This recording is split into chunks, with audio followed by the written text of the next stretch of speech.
Have you ever looked around your yoga class and wondered, where is everyone? So maybe you've got plenty of space on your schedule for classes for people to attend, but there just aren't enough mats in your classes. Maybe some of your classes are packed and maybe some of your other classes are a little thin.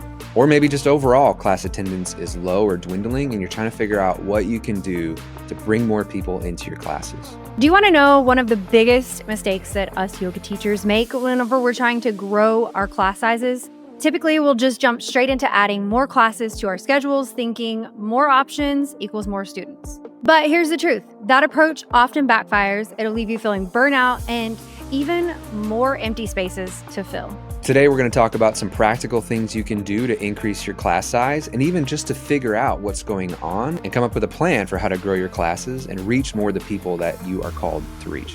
So if that's you, grab a cup of coffee or other tasty beverage, pull up a chair, and let's chat about how you can get more people in your classes. All right, let's talk about it. We have quite a few conversations with teachers about how to grow their class sizes. Like, hey, I used to teach this class and it used to be really full and now it's not anymore. Or I just started teaching and I've got like my mom and her friend coming, but how do I get more people? So I think this is going to be a really, really helpful episode. And I like just some of the things that we're going to share. Some are very, very practical and some are things that you may really have to spend time with and maybe even spend time learning. But let's get into it. Yeah, and just to add on to that a lot of times it's just human nature. We want the easy button. We want the easy solution, like the tactical, like just tell me what to do and I'll do it. When sometimes we got to take a step back and spend a little bit more time thinking, reflecting, measuring, and then come up with a plan and be really honest with how things are going and then come up with a plan for what to do about that. So we definitely are going to cover some real practical things that really everyone should be doing. And then some other things that are going to be a little dependent on what the issue is and how do we even figure out what the issue is. So point number one, make sure you evaluate and if necessary, adjust your offerings. So Kristen, you're really good at doing this. You regularly go through and we say quarterly, right? You go through like what's working well, what's not, what adjustments do we need to make? How do you actually go about evaluating? So like what are you looking at? And if you're using numbers in attendance, how do you get those numbers? How do you know like this class had the attendance is low? Like how do you even know that besides just going off your gut feeling, which sometimes is helpful, but we're trying to evaluate if something's working. You need actual numbers, not just a gut feeling. Yeah, like a data point. So for me personally, I do have the Acuity system. So I have I can look and see like how many people attended this class. Because right now, I'm not in all of the classes that we offer because there's 5 of us. So I can look back and see. We also have class minimums for registrations for series, for just ongoing classes that we might offer. And when we're not meeting those minimums, I would say really, I would even scale that back to like over 4 weeks. Like if I'm seeing those numbers continue to stay under that class minimum, because remember we talked about in all of our money talk, kind of knowing what that number is and working from there. I know what that number is. So I know that we need at least this many people to make this class fruitful. And if we don't have that many people, then we're not going to offer the class. And I actually lead with this. I mean, it's on like our website and all of the things that we do have class minimums. And in the case this class doesn't make, we will refund your money or give you a gift certificate to a different offering that we have. And so people kind of know just right up front, like we're definitely more of a boutique style fitness instead of like just we're going to have a class regardless. So I kind of know those numbers. And then when I see those numbers consistently dip, and again, I do evaluate quarterly, like let's look at the quarter. But I'm also kind of watching it even just over 4 or 5 weeks, right? So that's kind of how I know like, okay, we're under that number. It's time to make a change. I think another thing that I would look for in my own personal class is if I feel like I'm showing up and it's not worth my time and energy. Not that those people aren't. So this is more of like that gut feeling that you're talking about. There's no like way to measure it, but also just kind of checking in with that part of me too of like, I'm showing up, I'm putting hours into building this playlist and this content and marketing, and I'm paying someone to market. I'm doing all these things, but I'm showing up and the room has like 3 or 4 people in it. And it doesn't feel worth my time for this specific offering. Does that make sense? So it's kind of two different ways, I think, me personally, that I would measure it with actual metrics and then also kind of like my energy output. Is it worth the cost, I guess? You'll always have a pulse on that. Like you kind of have this thing of like your battery charge, right? Like your internal battery. And just overall, you can just kind of have a sense, especially the longer you teach, you'll have a sense for, man, this one class, it's just attendance has been lower than normal. And for this season. So that's something we'll talk about too. That there's seasonal fluctuations, Mm. which if you've been doing it for a while, you know that. If you haven't, now you know there are seasonal Mhm. fluctuations. There are seasonal So fluctuations. like you can't compare February numbers to June numbers because in February, people are still, well, a lot of them are kind of tailing off their like new year, new me stuff, but it's going to be higher. People travel in the summer. There's sport, like it's just attendance dips. So just knowing that you need to compare apples to apples, February to February, not February to June. So it is important to have that pulse on either overall attendance across the board, things are just lower, or some things are fine, but this other offering, either a new offering you did or just something that you had that was working and now it's not, like you'll have that pulse. But I want to reiterate, it's important to look at actual data points and numbers because sometimes you don't remember correctly, right? Like if you're just relying on your memory, like, I don't know, I can't remember what I ate last Tuesday, let alone how many people attended a class I was at, right? So having actual data points. So if you have a system like Acuity, use it. You can, as long as you're using it and everyone who attends is checked into that class, you have reliable numbers. Now, if you don't, like when we had a studio, and I would say this is overkill, but because that's just overkill is my name, that's what I do. But That's who um, I am. before we had Mindbody, which don't buy Mindbody, it's way too expensive. But before we had that, people physically signed a piece of paper that when like that was their check-in, and then we would do punch cards or whatever. But I went by that sign-in page. I would scan it and save it, so I always had it, and I could throw away the paper. And then I would note like how many people, this date, this time, how many people attended the class, and I had those numbers. Now we could actually look back and just see the actual number. So you don't need to get that crazy, but what I would recommend is either in a notes app or a spreadsheet. Spreadsheets just work so well. Even if you're not a spreadsheet person, they're not that hard. They're not as scary as you think. I mean, you can make it super easy, but put the number somewhere. What I love about spreadsheets is they can add it for you. So like I can do math, but like spreadsheets can do it for me. It's just so much easier. But have somewhere where you stash that number, the class day, the class time, what the class was, and how many people were there. Like it's as simple as that. Just done. At the end of class, count how many people when they're in Shavasana and you're just standing there, like count how many people are there. Add it so that you have those numbers. Now over time you can see the trends of actual numbers because you can't remember how many people were in your Tuesday 9 a.m. class 4 weeks ago, can you? Well, and I think that's a good point. Like, even if you're not going to do it digitally, like, even just having a sign in sheet where, and this is what I tell my girls, every person that's in this class needs to be checked in our system because that's the only way I know they're here. That's the only way I know how to pay you out. Right. So, like, if they've walked through the doors and I need them to have a waiver on file. So, like, every person that comes through the doors needs to be checked in. So, even if you're just getting started and you're like, oh, this is too much. Even just a little sign-in sheet will work because you can file that. Or I used to have mine in a binder, so I could look back on Tuesday of last week and just see like, okay, there were 11 people here. Great. There were 8, and then there were 8 again, and then there were 6. So you can even have that data. So if you are like spreadsheets, run, which I get it, but at the same time, like have some point of data. It's going to help a lot. Yeah, and if you're the person who's like, I'm not a numbers person, I got news for you. You're a business owner, you're a numbers person. That's right. You Become a you, numbers person. you need to be a numbers person. Now, it doesn't have to be complicated numbers. I think sometimes people over blow it in their mind of like how hard it is. Like just whatever actually works that you can do consistently, just do that. Sometimes you just got to pull up your big girl, big boy pants and just do the work you don't really want to do. Yeah, and I mean, to this day, like, I'm still a pen and papers person, like, but I have learned to transfer it over somewhere that is more digital and things like that, but so it's like, if you're pen and paper, great, and let's train ourselves to be able to track things efficiently. If you'll allow me to nerd out just for a second. So I know most of you are going to check out here, but there are a few of you who don't, like Sarah Brown, who was in our retreat at a retreat.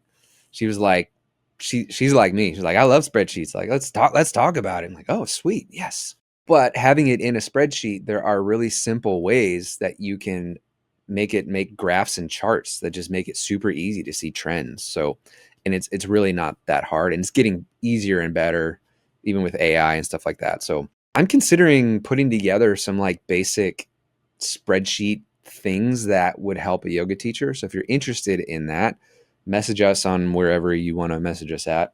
That would be And so cool. So you're saying like a template that I could just get from you that just kinda has that, and, like, I can yeah, just download it myself? Okay, that would be yeah. So I'm awesome. thinking I might make for a few different types of things, but this is one where you can make like an attendance tracker where you can, and I'll build some templates and like a demo so you can see like this is how it could work, and then some instructions and maybe show you like how you can tweak it to fit your needs. But yeah, just where you can go in and put in like this class, this day, this time, and what was the number, and then like show you how to make a graph of that when you have time, when you have examples of going backwards.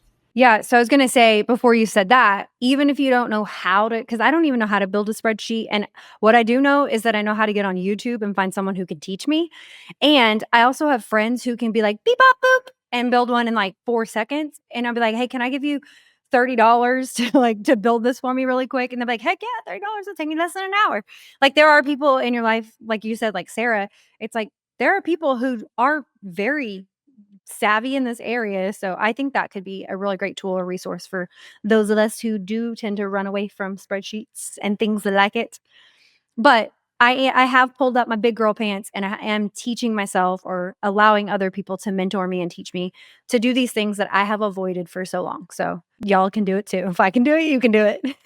So something that I also will pay attention to is, and you actually said it earlier, it's kind of a right now example, and it's happened to me plenty in the past where, because I do a lot of series, we offer classes and packages essentially. I'll have a high registration. So I'll have a high number. So here's an example. Years back, I did it was actually like my first series. Over the summer, it was 10 hot yoga classes, and I think I sold them for like $110. And every Wednesday night, we filled up this room. I mean, you've seen the room, how big it is, that upstairs at the studio. We filled it up like 40, 50 people every single week. And what I noticed is that up until like 8 and 9 and even the last week, it was full. Like, I would say 75+% of people who had registered were there. That's not always the case. Sometimes I have, and it happens a lot around the new year. People get really excited about, like, I want to do this thing. So if I have a high number of registrations, so let's say I've sold 10 spots to the series that I'm doing, but I only have like 4 or 5 people showing up, like, yes, I still got paid. And yes, I'm still paying the bills and all of those, but all of those things. But I also care that they're not coming, right? Like, I want to get paid if you're not coming. I do want to get paid. And that's why I love series. You get paid on the front end, all the things. But that is something I pay attention to. I'm like, okay, I sold 10 spots and only 40% of people are showing up on kind of an average basis, sometimes less, sometimes more. That's a number that I'm going to pay attention to. So, because they have already committed to coming, of course, I'm going to turn around and reach out to them and say, "Hey, what's the obstacle? Like, is it life? Is it the class experience?" And I make sure that they feel incredibly safe to give me that feedback of like, "Why did you sign up? And then why are you not showing up?" I wouldn't say it that directly, but essentially that's what I'm asking them, because I want to evaluate, like, maybe this felt like a good idea at the front of the year, but now that we're in February, it doesn't feel like such a good idea. So that's something that I pay attention to. And then, like you mentioned earlier, seasonal fluctuations. So, my June classes, let's use that as an example. My June classes look a lot different than my January classes, right? So, January, we are running full force. Like, we've got morning classes, we've got midday classes, we've got evening classes, we've got weekend classes. Like, we want to reach all of those people who are excited to get healthy in that prime time. And there's just a little less activity. Like, right, it's the middle of winter in Oklahoma. Like, there's just a little less activity. Like, it's not as busy. Whereas in June, my time to get people in are going to be in the evenings. So we do a lot of outdoor yoga, outdoor fitness classes. Sunday nights, I have to shift. Like, right now, I have 5:30 and 7. I shift my Sunday nights to 7:30. Like, it doesn't start till 7:30 because the sun doesn't go down till like 9, and that gives people time to get back from the lake. Where I live, like, we all go to the lake. Everybody goes to the lake, like, every weekend, right? Like, that's just what we do. So I'm going to accommodate that. Whereas now my 5:30 class, now being January, February, my 5:30 Sunday hot yoga class is the most desired, and it's a lot of it is the same people. Right? So, like, what they like is because their life rhythm is different, they don't wanna be out until 8 o'clock because my next class doesn't start till 7. They wanna be home tucked in and getting ready for their week because it's just a different season. So, paying attention to those seasonal fluctuations and responding to that appropriately. So, I'm not gonna teach a 5:30 class in the summer unless I need to because of the demand, but I'm going to adapt with them, right? And sometimes that just takes, like, a little bit of time, but honestly, it truly just takes asking, like, just asking them, being okay with the answer. They may say, like, "I just don't like your class." And you just have to, "Okay, thank you for coming," or, "Can I help you find what you're looking for? Can I recommend somebody else?" Like, because we're here to serve them, priority number 1, right? So, like, if they signed up for my class and they don't like it, I want to know about it. And then just asking, "What do you like? What times are best for you?" And just staying consistent with that. And I'll say, like, each year it just gets easier to predict, right? Like, those trends. And even in that, there's still some things, that just come up. So those are definitely some things that I evaluate as I'm looking at, like, what's working, what's not. I have a couple thoughts to add to that. One, when you talked about like knowing your audience, like kids versus no kids can be a big influence there too. Like you're saying during the school year, like if the large portion of your audience has small children or school age children, in the summer, there's no school and it's late. And like, so they don't mind being up late on a Sunday night because their kids don't have school the next day. Or during the school year, like, no, like you said, no one wants to be out on a Sunday night at 9 o'clock at night because they got to get their kids ready for school. And so just, you got to consider your audience too and what is typical for them in the different seasons. And sometimes, like you'd said so perfectly, the same class to the same people just needs to be moved around a little bit and ebb and flow with what makes sense for their life, for their culture, for what's going on. The next thing is on getting feedback. You want to get feedback just overall on class experience. So like people, you can get just their thoughts. You can give them a form or something to fill out. You can even incentivize them, like, hey, I'm going to offer something in exchange for filling out this survey.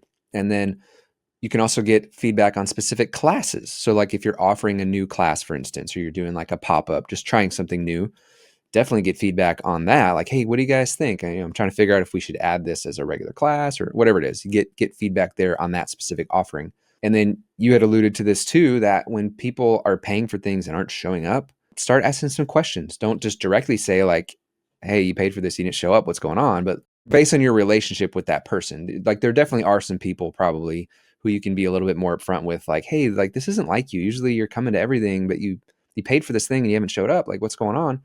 Or others, if you don't know them as well, you can kind of skirt around it and ask open-ended questions. Hey, I noticed that you missed the last 3 classes. What's going on? Is there anything I can be praying with you about? Because there's probably something going on in their life, or if not, it might be the experience. Like, but whatever it is, you got to ask the questions. You'll never get the answers if you don't ask the questions. Well, and even that, if we can just pause there for a second, I feel like is one way to keep people coming back. They feel seen, they feel cared for. So, yes, you want the feedback and you want to know, like, is it something about the experience? Is the time, the day, the class type? I don't know.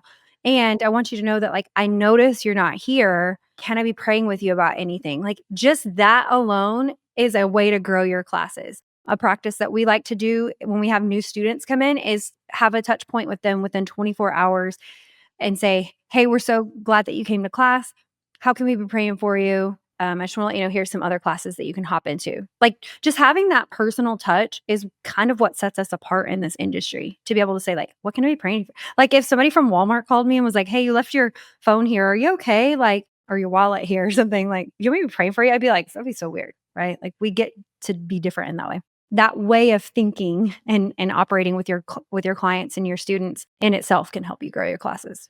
Yeah. So we won't hang on this point too long, but it's probably one of the most important things that we were going to discuss of all the things, because it's really important to be honest, to look at what's working and what's not. And then based on what you find or what you think, then coming up with a plan for how to change that. So just to rattle off some things that maybe your offerings need to change or expand, that's another point to consider. With what I'm offering, is it just that people are bored?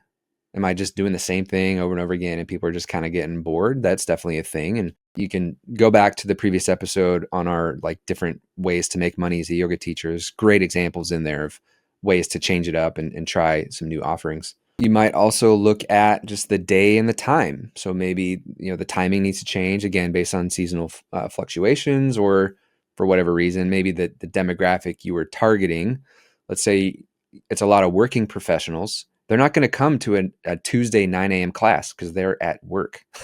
So if your audience is stay-at-home moms, that might work if they have childcare or whatever. But consider that too. It might just be the time that you offered something.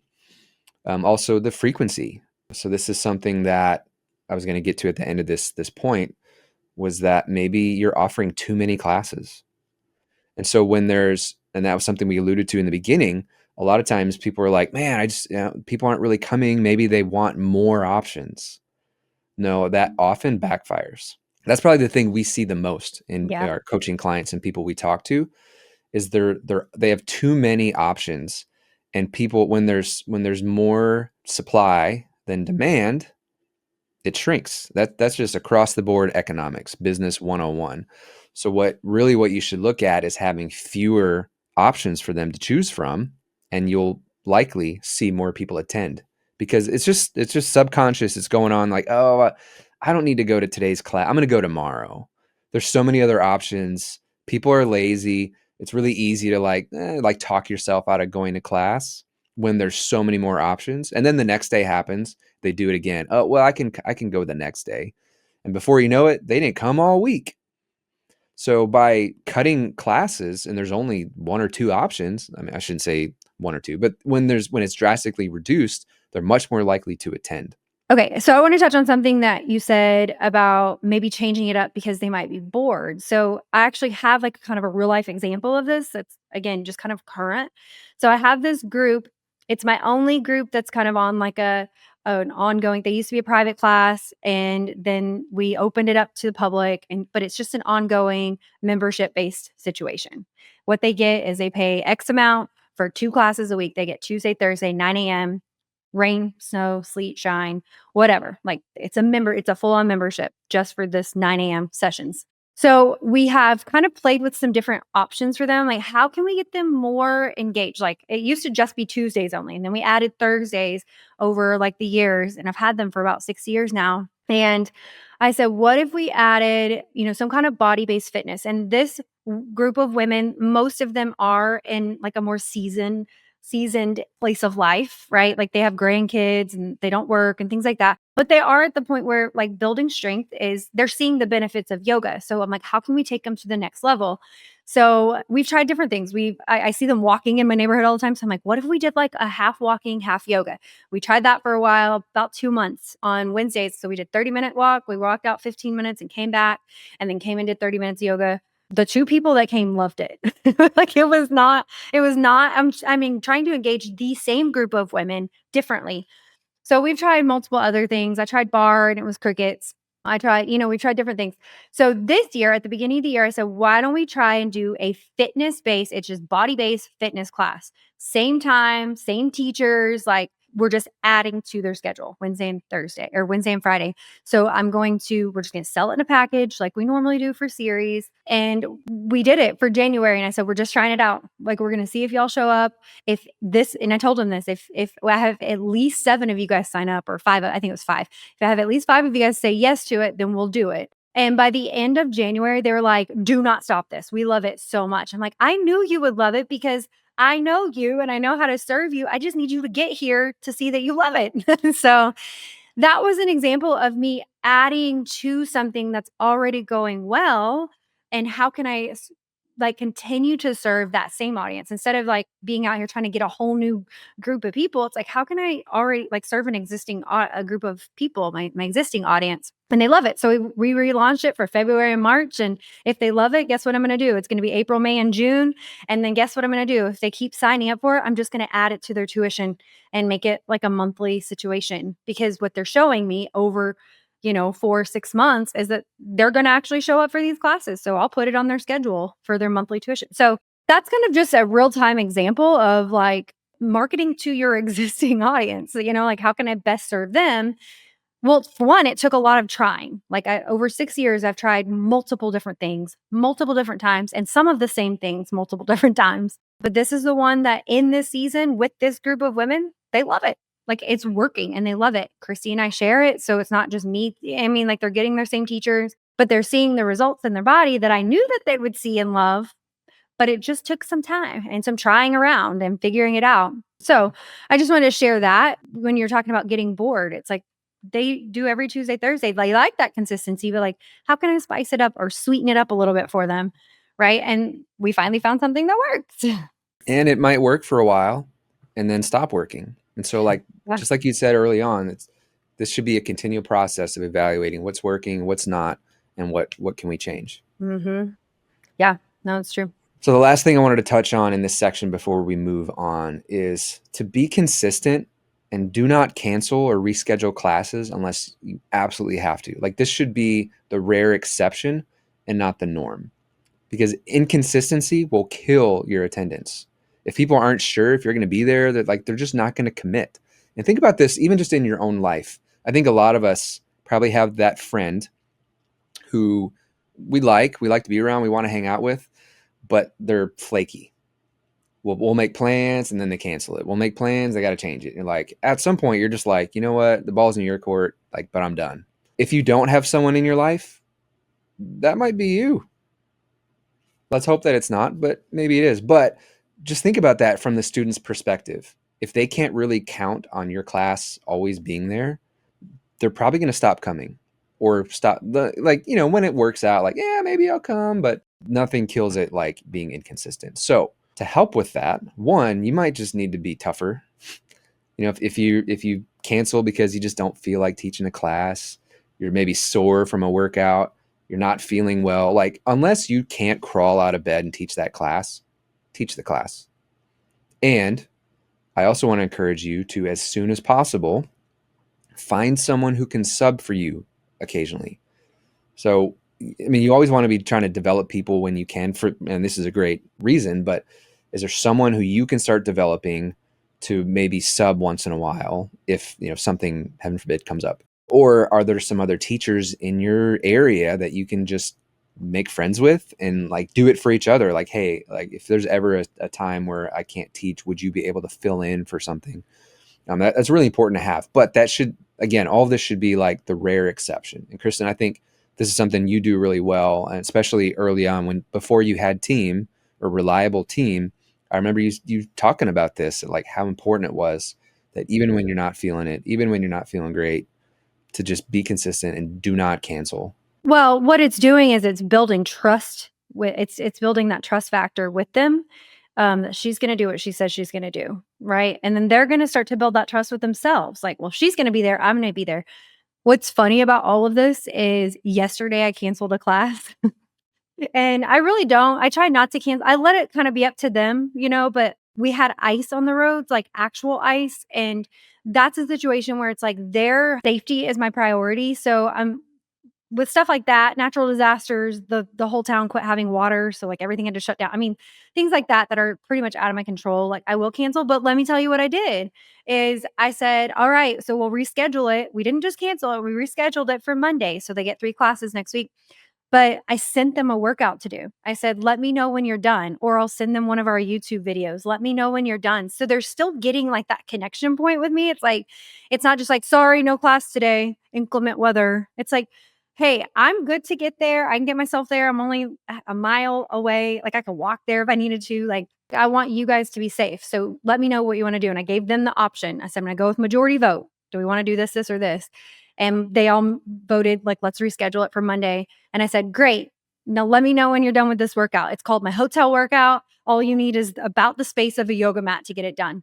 And it was great to see them later in the day coming in. They're like, that is more than I would have done if you hadn't told me. So even that, it's like building those little trust points and like connection points with them. And it takes it past like just a surfacey professional relationship where it's just like transactional is the word I'm looking for. But it's like, I care about you and I want you to still get your movement in today. And here's just a free little bonus workout for you. Let me know when you're done.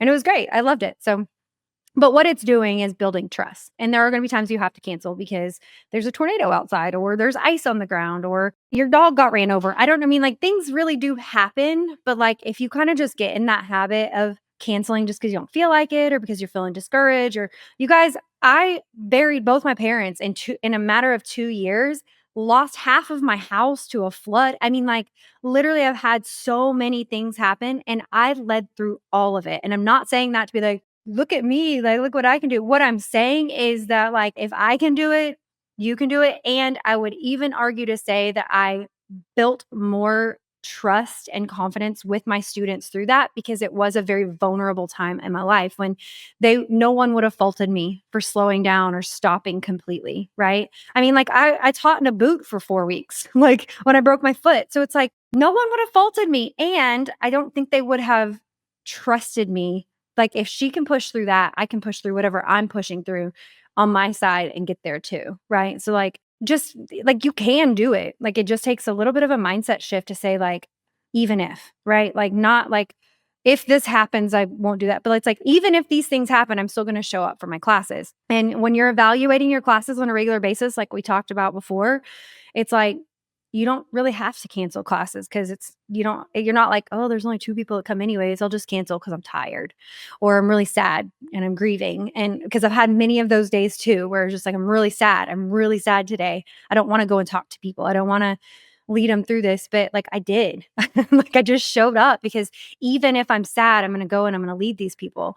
And what's cool is like, I get to feel the Holy Spirit doing what it does inside of me and then infuse that room with that same healing power. So don't get in the habit because that's all it is. It's a habit. You get in a habit of thinking this feels hard or no one's showing up anyways. Why bother? Like that's just a habitual thought process. So I've worked really hard to train my brain to say like, even yesterday there was ice on the road and we canceled classes, which I gave them the option. But even though there was ice on the road, I felt safe enough to drive 1 mile to my gym and I went and worked out. Like even if there's ice on the road, I'm going to do what I said I'm going to do, right? And when you lead from that, even if you're like 80% hitting that mark, people listen and they follow and they trust you. And so that's what this is more about than just don't be flaky.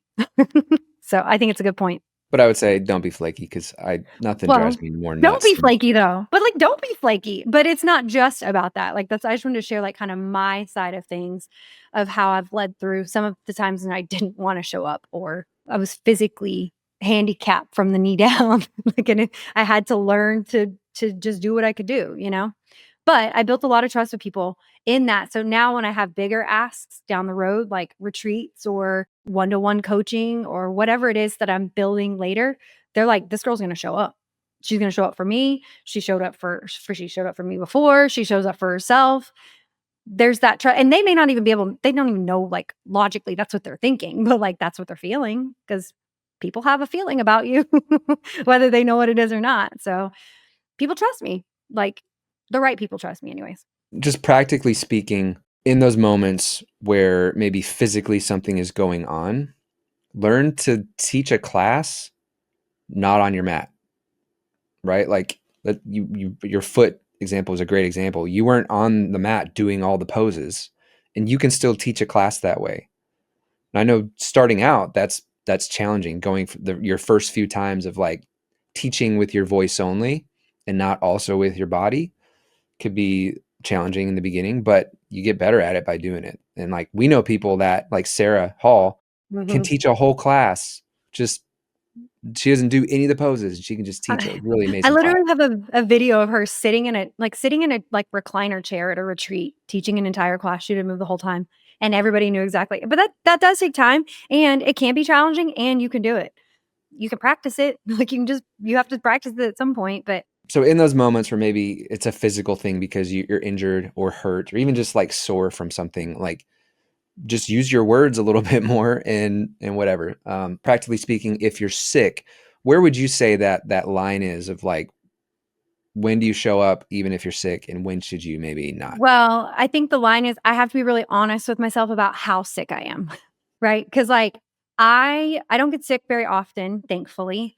So when I get sick, I'm usually pretty sick, but I would say, like, maybe once a year, but for me, if I have a fever, I will not go in because I don't wanna get other people sick. That's kind of my or if I'm, like, coughing, like, where, like, I'd be coughing during the class. But I work really hard to stay healthy. Like, it's important to me to show up, not just to my yoga classes, but in the rest of my life. So that's like a whole nother episode or whatever. But like, I work really hard so that this being sick isn't an excuse not to go. And so I would say if I have a fever, if I'm coughing or like throwing up or something like that, where it's like I would have to step out of the class, like it would actually interact with my class, or I might be contagious. If I just have a headache or I'm just tired or whatever, like I just push through that. But I would say just gently to those who do have like chronic illness, know when the season is to lean in and keep showing up consistently and also like just pausing. Like there are seasons where it's like, I need to pause this class for a while. And again, that's a whole nother, maybe we do the health of a leader podcast because that's a whole nother situation, learning to do that. And so those are kind of my indicators. But like I said, I probably in one whole calendar year, I probably cancel and I don't even cancel, I just reschedule less than 5 classes in a whole year. And I would say that's throughout our whole team, not just myself. Like, we just don't. Like, we just make it happen. Like, we're a make it happen kind of person. So, I don't wanna get anybody sick, and I wanna keep people safe from the ice and from myself. But, again, I'm really, really proactive. I try to be proactive in staying healthy so that I can do this work with not getting sick as often. So I know this has been a long chunk of time in this episode, but I feel like this was probably the most important piece because none Yeah. of the other stuff is even helpful if you don't do this part first and really evaluate honestly what's going on. Hey, real quick, if you're finding this helpful, can you hit the like button? That really helps us out. One, it lets us know that we're helping you, and two, it also is a signal to YouTube that this is helpful and it'll show it to more people. So hit that like button. Thank you so much. Back to the show. So the next section, we're going to talk about improving the experience. And this will go a little bit quicker because these are much more like bullet point kind of things we touch on. And these are also important for everybody. I think everyone can improve the experience if you, again, honestly evaluate what's going on, ask for feedback from people in the class, and just sometimes you even just need to be reminded. Maybe you're naturally bubbly anyway, but you just need to be reminded about some things from time to time. So I want you to kind of go through this list and share your thoughts on improving the experience. And also, we did an episode on creating an experience. That's episode 12, eight tips to turn your yoga classes into an experience. So we're not going to rehash that stuff. So if you missed that, go back and listen to that because there's some good stuff in there as well. But go ahead and talk through your thoughts on this and how to go about improving the student experience. Yeah, so here's the deal, I'm trying to remember, it was Donald Miller, he wrote a book that we read. It's building a story no, I'll have to look it up, Yeah, as a sorry. story brand. Is it Story Brand? Okay, I was right. But he talks about when from the time someone pulls up to your establishment, walks through the doors, engages in your services, and walks out of the door, they have an experience. Good, bad, somewhere in between, they have an experience, right? So if you just remember that, like you don't remember anything else from this episode, is that every person that from the street to the seat is what my church says. We want to engage people from the street to the seat. They're having an experience from their parking lot experience, from how they were greeted when they walked in, from how the room felt and smelt and looked, and they're having an experience. And we as the leaders get to help that narrative, right? Like we get to help that story of and experience of what they're going to see and do and all of those things. So I actually made some notes. I want to read them to you as I was thinking through this for myself. Before we get into the points, I just want to share just a couple little thoughts with you. When the leader gets better, everyone gets better. So a lot of these things that we're going to talk really just from here on out is kind of just some things we can do to help not only our teams, but our students get better, right? Because here's the truth. There are people that God is sending to your classes. right? Like you're going to have these intersections with people and that only you can reach using your unique set of gifts and passions. And their very first interaction walking through that door will set the tone for the posture of their hearts to receive from him and from you, right? So, after attending a series of different studios over a few weeks' time span, I learned some things as a studio owner, teacher, and student. As a yogi is very comfortable and confident on my mat, there are still interactions and various things that made me not want to return. And it made me want to take notes.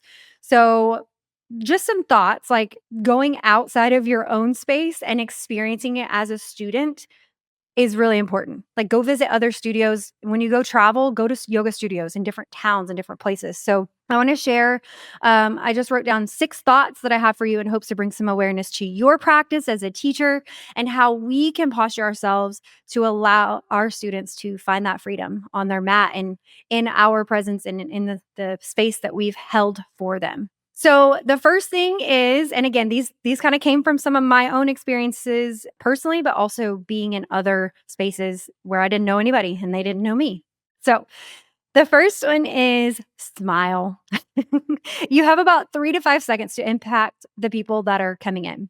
People walking through the doors are dealing with who knows what, maybe a lot of pain or fear, anxiety, or grief. And your smile can just be a gentle reminder that they're safe, right? And it can begin the process of kind of breaking down some of those walls. People first, systems second. So, like, let's say you're checking somebody in or working on something else, just take a second and pause and just make eye contact with that person and just greet them. Hey, thank you so much for coming. Or, hey, Sarah, it's good to see you. And get back to checking people in. So, people over processes, right? Like, we still have to get this other student checked in, right? And we're working on getting plugged into whatever, but just take a second. When you notice someone comes in or someone leaves, greet them, right? So the reason that we have systems and classes are because of those people. So they need to feel like they're your top priority. Even if you have like 5,000 other things to do, they need to feel like they're your top priority and they're not just a bother or whatever. So smile, greet them, make eye contact with them, maybe even give them a little touch on the shoulder, like just tap them. How's it going? How's your day? Or you just say hello. Do you have anything to add to that? No, I just think that that's really good. And again, I'm not a yoga teacher, so some of this is just what I've witnessed with you guys, or just to me what makes sense. But also knowing that if I'm in the middle of something, I'm one of those people like when I concentrate, I do not look happy. I can feel totally fine, but my face, like I got to remind my face sometimes. And so if you're anything like me, you need to make this a point that even if you're in the middle of something, you're getting ready for class, you're doing whatever, like remind your face to smile because that is not my default. Like obviously if I'm laughing, sure, but normally if I'm focused on something, I am like I look mad. Yeah. So like as a drummer, people were like, "You look really unhappy up there." Like, "Man, I was having a great time. I was just really focused." If you're happy and you know it, tell your face. So that is, and I actually have to tell new video clients this. Like, look, this is me excited. I just, I'm naturally kind of this way. My face doesn't always know what's going on, apparently. So I just have, I tell people that. And I try to make it a point to also change that and not just, that's just my story and who I am. No, I can be better. I can be a little bit more friendly in my Yeah. countenance and how I treat people. Yeah, because it really does make people again feel some sort of way. Like, and what we want them to feel is safe or welcome.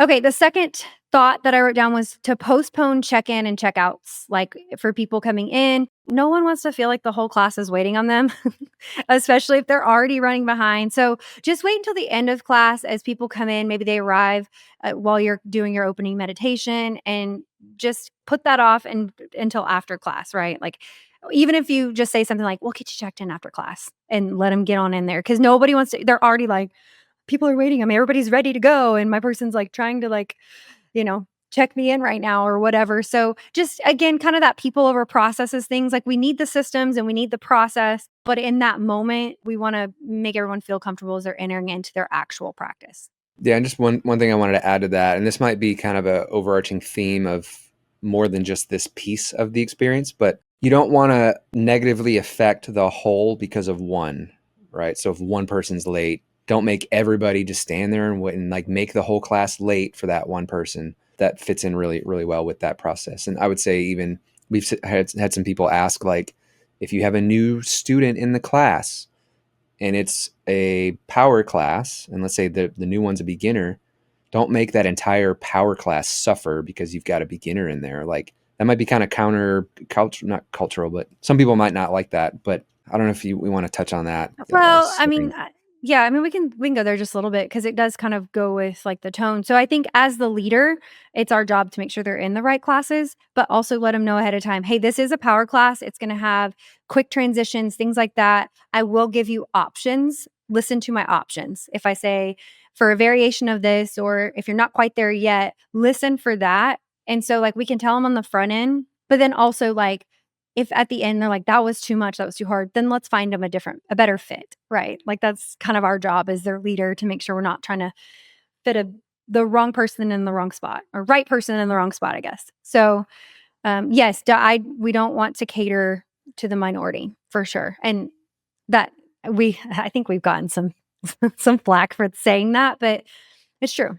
Like if everyone in the room is cold, but you have one person who's sweating, like, I'm not gonna change the temperature in the room for the one person that's sweating. Like, they can bring a fan or go outside or take off a layer. I don't know. Like, so we just can't do that because yeah. Yeah. I mean, doing that is a great way to make sure your class size will go down. Yeah. Seriously. Yeah. Well, because the other 9 people in the class showed up for a power class. Why are we not catering to them? Like, so anyways, it does happen. Like you'll have beginners show up to classes and they don't realize what they're getting into, but just lead them through it. Hey, you're welcome here. And you just take breaks as much as you need. Here's what to expect. It's going to be quick transitions. We're going to do a lot of balancing work.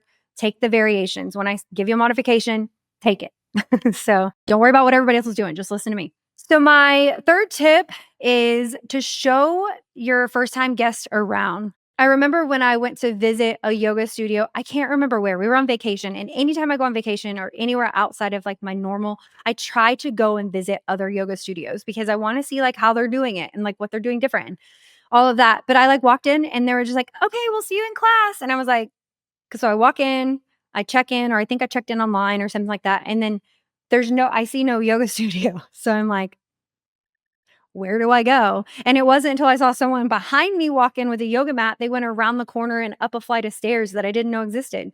So then I like get up there and I'm like, well, where do I put my stuff? Because nobody else's stuff is in the room. So I kind of like wander around and that all created an experience for me. Thankfully, I have enough confidence and like self-reliance and self-assurance that like I'll just figure it out. Right. But I would say most people, especially going into a new space where they know no one, like that would make I mean, it did make me feel pretty like, why didn't they tell me these things? Like, I feel like I should know. It's not clearly marked. And I'm sure maybe it was, and I just didn't, I don't know.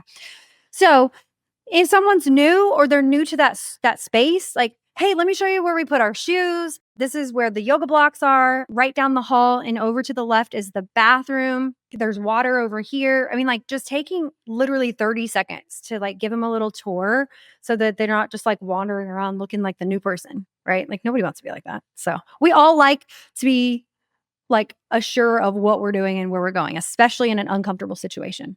And that's not always possible, but it is with us. We can make that possible. Another tip that I have, and this would probably be maybe for you, like your existing guest, or as you learn your newer guests coming in, as you learn their names, call them by name. Say it as many times as you can during their 1 hour there, because this does leave people feeling known and seen and valued. Like when you're trying, like maybe a hard pose, like if you're practicing like an arm balance, good job, Sarah. I see you in the back, or like I don't sound like that. I'm like, get it, girl. Like I'm like yelling from the back. That's what I sound like in my classes. But just like saying, Courtney, way to go. Like that headstand was awesome. And just celebrating them, or bye, Sarah, like just using their names as many times as you can in that short amount of time. It makes them feel known and loved, and it also helps you remember it. Like the more you say a name, Mhm. that was something I learned from a pastor at a church that you and I both used to go to. Yep. That he would say that he would Mhm. say it at least 3 times, 3 and I think times. Yep. something it might have been him or someone else. I would also think of someone else I know with that name, Mhm. and that somehow helps me cement, because I'm not naturally gifted in remembering names. You can tell me, and in 5 seconds, I've forgotten it, unless I do this. Yeah. Jim Quick is the one who I think talks about the science behind that. I don't know if you guys are followed Jim Quick, but he's awesome. Brain training guy. But yeah, use their name 3 times and it helps that. And then word association. So associate with another person or like their letter or whatever, but learn their names. Like learn people's names. Even when you're checking in on them afterwards, like, hey, so and so, like, it was so great to have you in class. Like, use their names, not like, hey. Okay, number 5, ask students to rearrange mats as they fill up, as the class fills up. Okay, so this is a thing, especially if your classes get full and you might have somebody that sneaks in. Whether if they're new, definitely make sure that you get their mat set up for them and with them.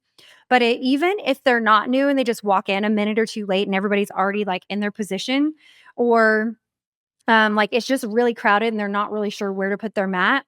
It is our job to lead through that. Like, hey guys, everybody look up here for a second. Before we get started, I need 4 rows of 4. Because right now, the studio that I'm teaching in the most, 3 rows of 4 is comfortable, but 4 rows of 4 are possible.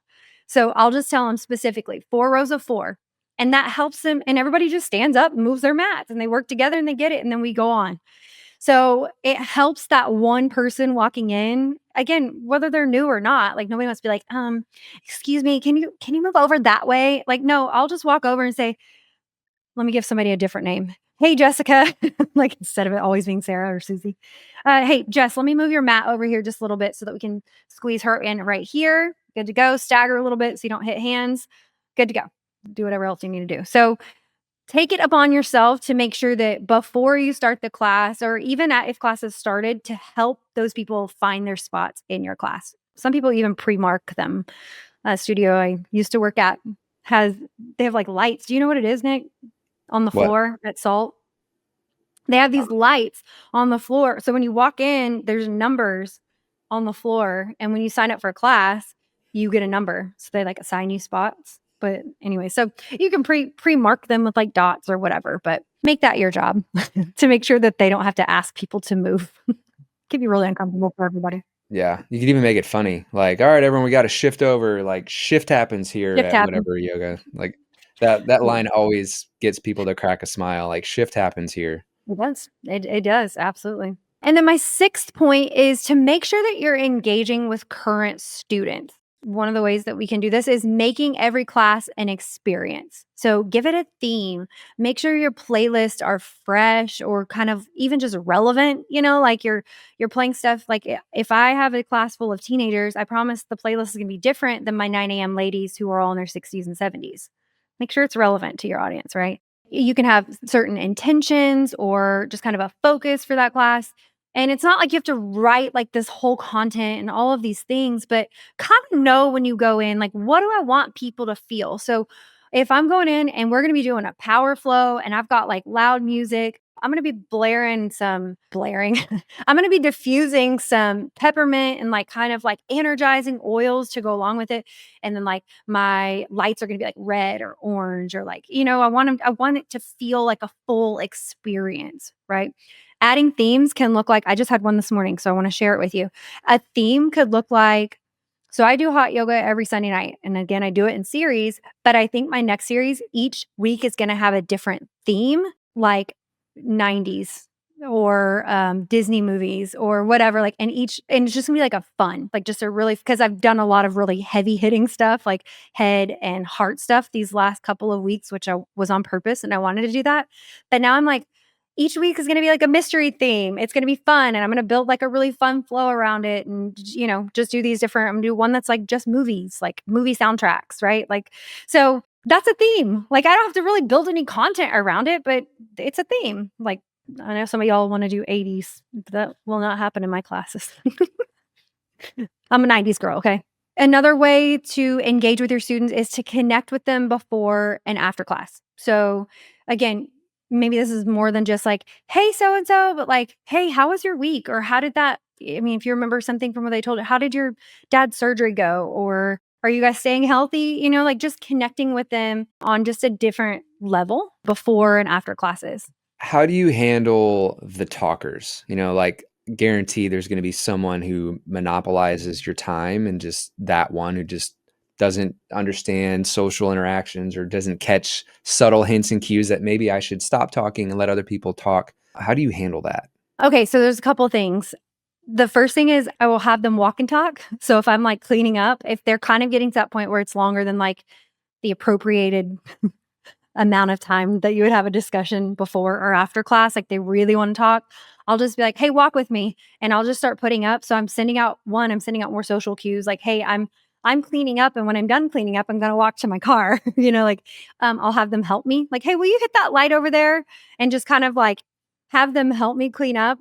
Another one from that same person that we were talking about that taught us about the name thing. He says that you can also like step. Okay, I don't know if I can do this. If you're watching video, you might be able to see it. But like if they're here and you're just having a conversation with them, just kind of step back and then put your hand on their back.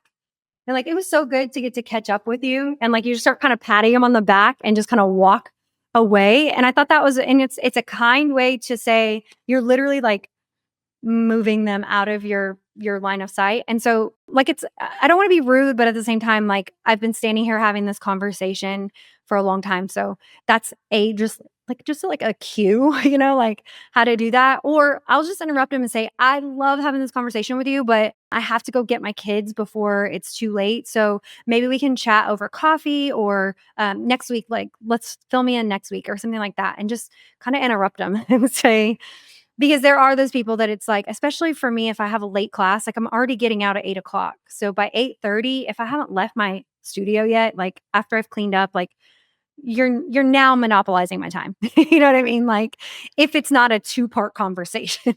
Yeah, and I would think too, it's where I was headed with that is I think there are some other people who maybe wanted to talk to you, but this other person has just really monopolized that time. So you as a leader, I think it's important to notice that because you probably have some that know each other well and maybe they'll interrupt or they'll both talk, but you're going to have some people that are a little, either they don't know them or they're just a little bit more shy or whatever. And like they wanted to talk to you, even if it was Mhm. short, but they see that those other people just won't shut up and they just walk out the door. And you've missed that opportunity to connect with that student. So be Yeah. aware of that. And I don't know if you have any thoughts to share on that. Well, I think remember we talked about like when people come and leave, like, "Bye, so and so. Hey, let me go say something. I need to catch her really quick before she leaves." Put your hand on their shoulder and then walk past them. And then by the time you get back, so you can kind of like make those work and then just be like, "Hey, thank you so much for coming today." Like, even if you're just thanking them for coming, but you can kind of tell, like, you'll have like your people who will hover and I'll just say, "Hey, so and so, like, I love this conversation, but I need to go chat with her really quick before she leaves. So let me do that and, we can continue this conversation later." I'm not a people pleaser. So these things aren't hard for me. It just takes practice. But so for those of you listening, you're like cringing and you're like crawling out of your skin right now thinking about this. It's like, you don't have to. I mean, you can just let people monopolize your time. And if it doesn't feel monopolizing to you and it feels life giving to you, then this part of the podcast isn't for you. Right. So but I want to make sure I'm accessible to other people too. So I think that's a great thought and great question when we're talking about connecting with guests before and after class. Another way to engage with your current students is connect with them off the mat. So I'm a huge fan of like virtual private groups. So right now I'm doing a small group coaching. We use GroupMe so that we're actually off of Facebook on purpose. But you can start like a Facebook group or some kind of, I think some people use like WhatsApp and things like that, where it's just your students. And I have a little group that is not so little anymore, but it's just for my yoga studio students, where we pop in there like, "Hey guys, we're thinking about bringing this class back. Who's excited about it? You guys, I just launched I haven't done like actual like holy yoga or like Christ-centered yoga. Like we are a Christ-centered studio, but not all of our sessions are like spiritually infused." Does that make sense? Like where it's like, we're going to worship during this time. I mean, we play worship music and things like that, but this one is with the intention of connecting with Christ and kind of really entering into a time of worship. I haven't done this in a while and I launched it yesterday and like back to back to back to back to back people were signing up because I had a little pulse on like what people want. And this is something that I keep hearing. So Having that private group and just posting like, this is coming, or what do you guys think about this? And just sharing like little tips and things like that. But just having a place to put them outside of the classroom, right? And then the last tip I have is hands-on touch. And I'm just going to leave that there because, like we said in episode, what was it, 8? No, episode 12, we gave you guys more details on things like this. But hands-on touch is when I ask people like what keeps you coming back, they're like, that last little massage thing you do and when we're in resting pose. That's it. Like that's what they'll tell me. And it's like consistent across the board between my 70-year-old men and my teenage girls that are 13. Like that is the thing. So hands-on touch is a way to engage your current students. All right. Now, this last section, we're not going to go into super detailed responses because it could be its own. I mean, we've done a workshop on this, so there's a lot to it. But I do just want to touch on the main points, and that is you need to do more marketing. And you can use incentives and promotions and things. But like you need to talk about what's going on so that people will know what's going on and can attend your class. So let's start with the first one. You had mentioned this as we were planning it. I thought it was a great idea to connect with others in the community and then even sometimes offering things in their space. Yeah, like where are the people that I want to reach hanging out? Let me tell you where mine are. The coffee shop, the library, local like Christian organizations, churches. So I'm going to put myself in their space. I'm going to go find out how can we collaborate to serve this common audience that we have together. So yeah, connect with others in the community. That is like one of the, especially if you're in a small community like mine, that is one of the best ways to get yourself seen and known around the community so that people know you exist and you have these services to offer. Yep, and we discussed this on the first one of the second one of the money ones, just of like ideas and types of offerings. So you can come up with classes that you can offer for free, like a donation-based class where they can donate money to a cause, or even like donate like socks. If you're doing like a thing for the homeless, and people can like bring socks or whatever. But you're going to attract a much different audience. People that might not otherwise have come to just a regular class might come to that. And just the more people you get in front of, the more people who might come to what else you have going on. So y'all get out in your community and connect with them and collaborate. Number 2, for marketing and promotional things, leverage your social media and online presence. I know we all have like a certain feeling about this. Like some of y'all are like, I love it. TikTok is my favorite. And I'm like, get it off my phone. Like I know we all have some kind of feeling. However, let's leverage it to share what we have to offer and get people to see what we have to offer. In that same way that I'm telling you, connect with the community, your actual community of actual humans, do the same with your social media. So help people to get to know you before they ever step foot in your door. So some examples would be share some class clips. You guys, if y'all follow me on social media, you'll see me working out and doing yoga. Like I'm just sharing, and I might put words or something over it, but I'm just sharing my experience. Like you just see me doing yoga and that's it. Like this is what the class looks like. It's dark. They've got these lights and there's other people there, like they can have an experience before they ever step foot into the door. You can share yoga tips for fill in the blank. If you kind of know who your audience is, yoga tips for the busy mom, yoga tips for people sitting at a desk all day, yoga tips for the aging woman. I don't know, like whatever Back that is. pain. Back pain. That's right. That's the one, y'all. That's the one. Another thing you can do leveraging social media is offer short challenges. So like a 7-day challenge. Hey, everybody, we have a different pose each day. Post it. Everybody that joins this challenge gets put into a drawing for a month of free yoga. Something like that.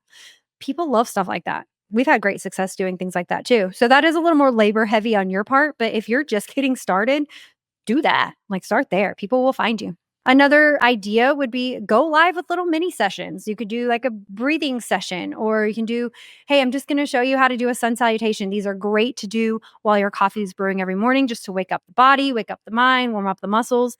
Let me show it to you. And literally it'll take you like 5 minutes or less to show them and go through a few with them. You could also do like Q&A, like ask me your craziest questions. Like you're scared to do yoga because you're a Christian, or you think you might go to hell. Like bring your questions and let me answer them to the best of my ability. Some other things you can do is just share kind of behind the scenes or like meet the team. So like we just had a team meeting the other day and it's just really fun to share like this is literally what we look like sitting on our bolsters in a circle eating our soup while we're talking about what we're going to bring to you for the next quarter.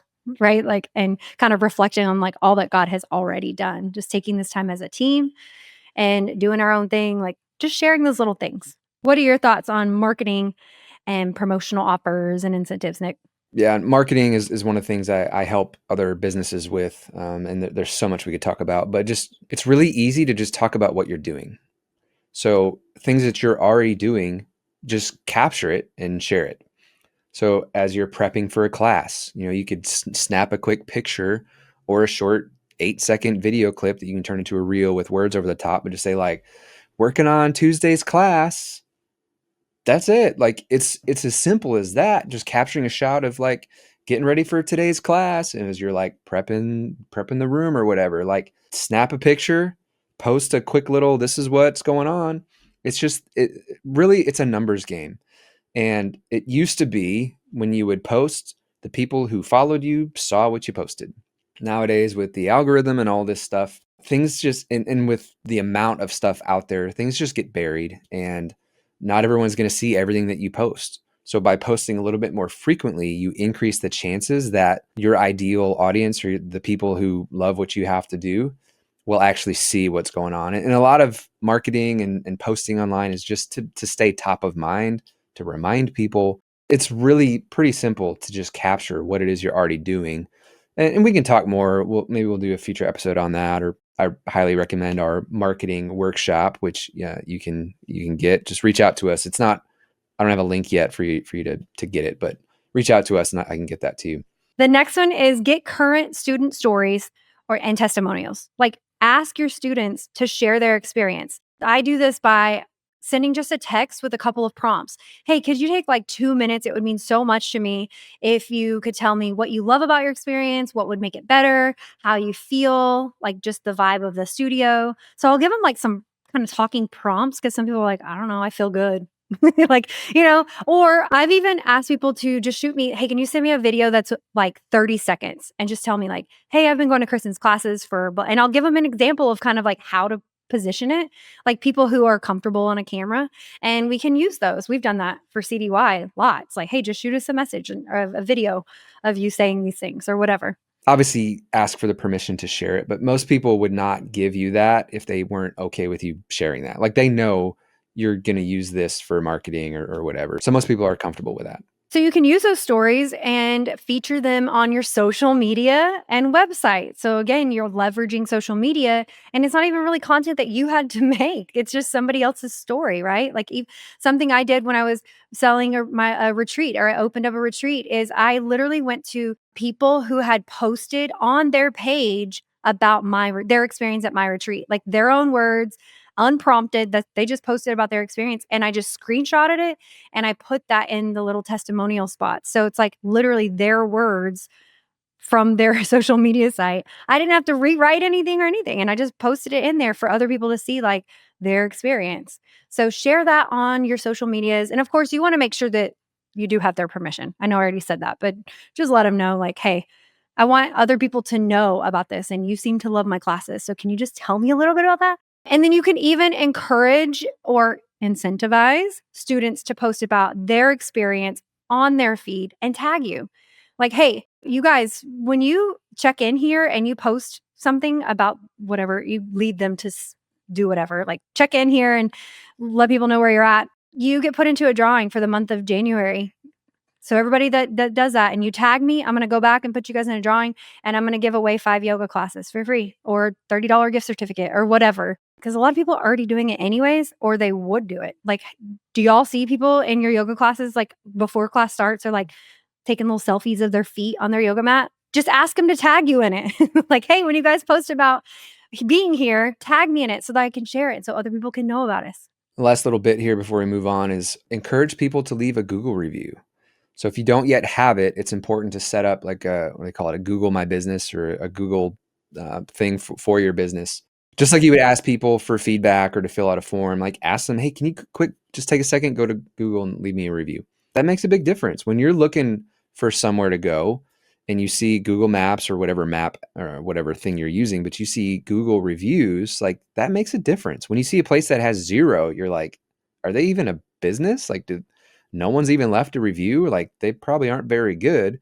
And when you see a bunch of 5-star reviews, like it's another step in the process to get them to come to your class. On that, I also want to share something that I've been doing is giving away empty spaces privately. So I don't post about it because people will come to like learn like, oh, she gives away stuff before every class. But I will like say I have like 3 spots in my hot yoga class because I know some people are going to be gone. I'll just reach out to either just some random like person that I know and I'm like, hey, I think they would really love this class. And hey, I have an extra spot tonight and it would be an honor to bless you with it. Here's the code. Just sign up here, use this code, and it'll zero out at checkout. Or go back and find people who haven't been coming for a while. Go to some of your old classes and say, hey, Sarah, I noticed that, I haven't seen you in forever and I've missed you. I have a couple of spaces open tonight. If you want to come, I'd love for you to take one of them. Just use this code at checkout. And again, it's another like little personal touch and you're getting somebody in that you're already doing the class anyways. Give that spot away. Again, it's done privately. So it's people don't get to know about it. They don't know who paid and who didn't. But you can also use those spots as a promotion. Hey, if you share this post and tag 3 people, blah, blah, blah, like whatever, like use it as an actual promotion, like out loud, right? And like in public. Leverage those empty spots is what I'm saying. If you have empty spaces, leverage them for promotion or to connect with somebody to bring them in. Yeah. Or even like, hey, bring a friend for free. Yeah. Hey, you've been so consistent. Like, I want to just give you a coupon to invite one of your friends that would be really blessed by this. Most of us, when we find something we like, we want our friends to come with us too. And so that's another great motivator to make a great experience, because they're not going to invite their friends if it's not that great of an experience. But if it is, they're much more likely to do that. And then just a little encouragement, like, hey, here's a free coupon, like bring a friend, because we all want more of our friends to do more of what we like. Because I like it when I do things with my friends more than I just do it by myself. Okay. Number 4 is build a strong brand and messaging. And again, we're not going to go too deep here because we've done several episodes on this and we have some in the future, but I do want to mention it here. Like, your brand is your business's personality, right? Like, when they see stuff come from you, is it clear? Does it show people like what makes your class stand out or unique? Is it consistent in not only like the frequency of which they're seeing it, like it's not just like randomly like every 6 months, but like, is it consistent in the way it looks or has like the tone across the different channels? Like, my post in my groups and my post on my main feed, they're gonna kind of have the same feel even if the words are different, right? So making sure people know what sets you apart, making sure you're consistent with your branding standards or your themes, like your even just the visual part of it. Also highlighting how your class can help. So example, like stress relief or physical strength or soul care and who it's for. And we want to speak to that person. This is really important. So if you're really focusing on stress relief, instead of saying like, come to my class, it helps with stress relief, it's like, if you know, like you're called and you feel drawn to like moms, like that, that age, like 0 to like 7, 6 maybe. It's like, it's just a really hard season of life as a mom. And if you feel that's where your heartbeat is, speak to her, right? And you want to speak about stress relief, like, hey, mama, I know that like this time of life is so stressful. I want to invite you to 1 hour where you can just give back to yourself, where you can allow God to refill your heart and renew your mind. We do that through movement and breath. I'd love to see you guys see you, don't say you guys, say you, on Sunday nights at 5:30 for a hot yoga class or whatever it is you're offering, right? Or physical strength, speak to the athlete or speak to the scared new person, right? Like, you're speaking to them. The grieving widow, if you're going to lean more into like soul care and the faith-based part of your practice, speak to that person. So what is it? Like, highlighting what your class is about, but then making sure you're speaking to that person about that topic. Yeah. And I can't cover all of this in this remaining episode. And Don't do it. I can't give away all my secrets in here because I cover a lot of this Right. in the workshop. But I like to say, speak to the one. So a lot of people will be like, hey guys, hey ladies. Like, on the other side of the screen, there's one person. Unless they're hanging out together and like, look at my phone. Like, it's one person. Speak to the one. And then also, it's not always as simple as speaking to a specific demographic. I like to talk about psychographics. So instead of the people that I reach are this old and they do this for a living and whatever. Like, yeah, there might be some consistent demographics, but the psychographics, their hopes, their dreams, their fears, their desires, their goal, like all of that stuff, that might span multiple demographics, but speak to those things. And sometimes that can be more effective too. So, and it's just changing the beginning of your posts and your things to have the hooks to draw the right people in. So I like to either ask a clarifying question or come up with a bold statement, just something that's polarizing or eye-catching to stop the scroll and to draw the right people in. So the stress relief, like, hey, do you find that just life is really stressful right now? And it seems like no matter what you do, you just can't shake this feeling of unease and anxiety. And like, I have the answer for that, and like talk through how what you have to offer helps with that. Just like speak to the problem, show them how your thing is the solution to that problem. Like, that's a great way to promote yourself and get people in. Well, can I share a real, like, you can cut this if you don't want it in there, but I want to just kind of share how we did that even with this episode. So if you're still listening to this, if you remember the beginning of this episode, we may have asked a question like, do you want to know one of the biggest mistakes that yoga teachers make when they're trying to grow their classes? And you're like, hey, that's me. I'm trying to, now I'm talking to you, right? And so then I say, today I'm going to share 3 key areas that you need to focus on. So that's exactly what we did to let you know what this episode is about and how it's going to help you, right? Like, we did that for you, and it lets you know with clarity, like, I'm a yoga teacher, so we're speaking to the yoga teacher or fitness instructor. I want to grow my classes. Okay, I want to know what these 3 key tips are, and we kind of talk you through it. So that's just an example of like what that looks like. We've actually demonstrated it for you. Man, this was good. I feel like this is going to help so many people, even like whether you're a new teacher or you've been teaching for a while. Like, again, some of the stuff, like, I'm evaluating and adjusting my offerings. I'm trying to always improve my experience, and I'm constantly looking for new ways to market, incentivize, and promote my offers. So I think this episode was really good, and we want to know what you guys think about it. This is the stuff we help other people walk through as well. So some of you might hear this and be like, great, and you're off to the races. But others need a little bit more hand holding or help with their specific unique situation. And so this is one thing that we do. We come alongside teachers and fitness professionals and help them work through this stuff and get their classes full again. Like, just to reiterate, like, we all need hand holding at some level, at different levels. If you're constantly leveling up, like, Nick knows this because I'll be like, hi, it's me again. I just made a funnel. You know what I mean? Like, it's like I'm learning these new things as I grow as a leader. Like, I need people in my corner who can help me do that. Or even like my new tracking system, it was a spreadsheet. And I had to reach out and be like, hi, I need help with this. And so it's like, it's because I'm growing. It's not because I'm fill in the blank with whatever the enemy might try to tell us. Like, we all need this at some point and at some level. Like, again, there's seasons or there are things even in this podcast. I'm like, check, check, check. I'm going to be working on that, and I'll just do it and I'll implement it. But there's other things where it's like, I know I need to increase my marketing and messaging. I just don't know where to start. I don't know how to identify my personality as a brand, as a company. We can help you with that. That's what we do. Is like, we can help you with that. So yeah, let us know. Like, if you're feeling like, hey, this is landing with me, but I'm not really sure where to take it, holler at us. Like, just shoot us an email. Don't call us. We won't answer our phones. So I was going to say, give us a call, but don't do that. Shoot us an email, like just get in touch with us and we can share what that looks like. We've got several options to be able to connect with you guys that way. Yep. And if you're interested in the workshops, again, let us know and I can get that information to you. The workshops are so good, you guys. Nick did an awesome workshop on marketing at our last retreat, and I cannot wait for you guys to get to go through that. It was so good. And it's not what you think it is. Like, it's not like how many times a day should you be posting and what day. Like, it's not that at all. So I mean, there's like, some of that in there.